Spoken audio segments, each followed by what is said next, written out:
निलंबित आईएएस पूजा सिंघल के खिलाफ ईडी की कार्रवाई का कनेक्शन। पूजा सिंघल और डीएमओ से पूछताछ में मिले सुराग के आधार पर कार्रवाई। सीएम के प्रधान सचिव के करीबी विशाल चौधरी के यहां छापेमारी।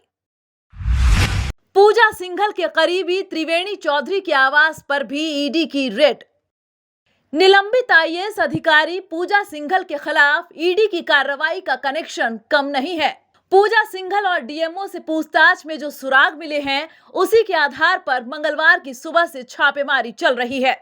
ईडी की टीम झारखंड बिहार के 7 ठिकाने पर छापेमारी में जुटी है। झारखंड में सीएम के प्रधान सचिव के करीबी विशाल चौधरी के यहां छापेमारी चल रही है। दूसरी तरफ पूजा सिंघल के करीबी त्रिवेणी चौधरी के बिहार मुजफ्फरपुर के ब्रह्मपुरा इलाके में स्थित आवास पर भी छापेमारी जारी है। त्रिवेणी चौधरी विशाल चौधरी के पिता हैं।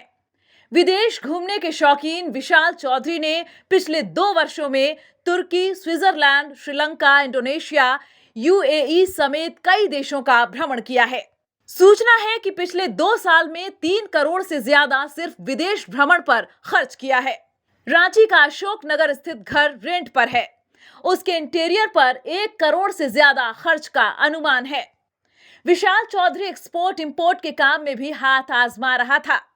नोएडा और नैनीताल में होटल खरीदने की चर्चा है, तो विभिन्न राज्यों में 1 दर्जन से अधिक रेस्टोरेंट खोलने की भी खबर है। वहीं मुजफ्फरपुर में करोड़ों का फर्नीचर का शोरूम है, जिसकी देखरेख विशाल के पिता त्रिवेणी चौधरी करते हैं। विशाल चौधरी दिल्ली प्रवास के दौरान 2 करोड़ के हैमर गाड़ी पर चढ़ता है।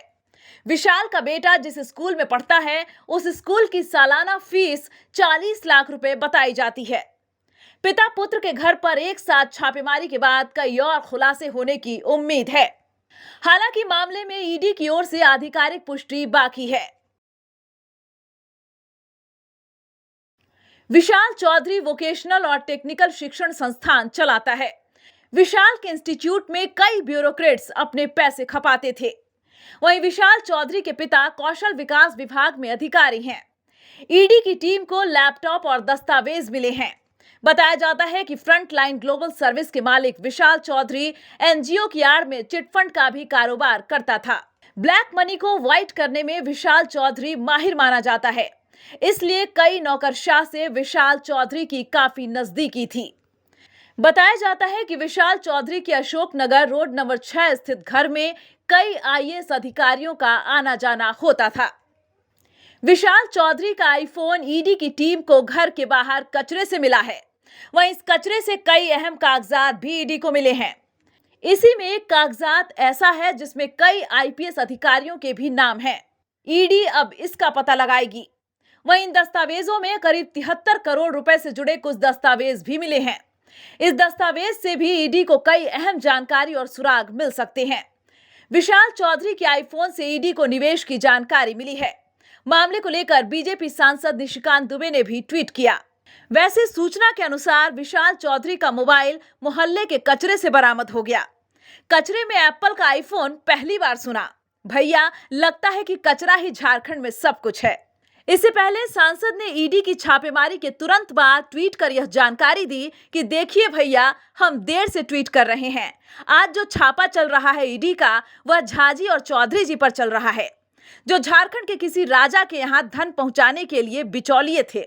ईडी की जांच और छापेमारी में हो रहे नए खुलासे ने सबको चौंका दिया है। खनन मामले में परत दर परत खुलासे हो रहे हैं।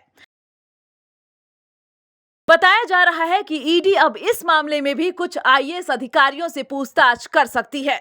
विशाल चौधरी के यहां कई अधिकारियों के कनेक्शन और निवेश को लेकर ईडी आईएएस अधिकारी से पूछताछ कर सकती है।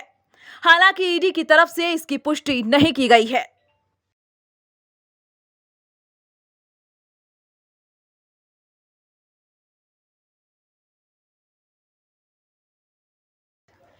न्यूज़ विंग के लिए रांची से चंडी दत्त झा की रिपोर्ट।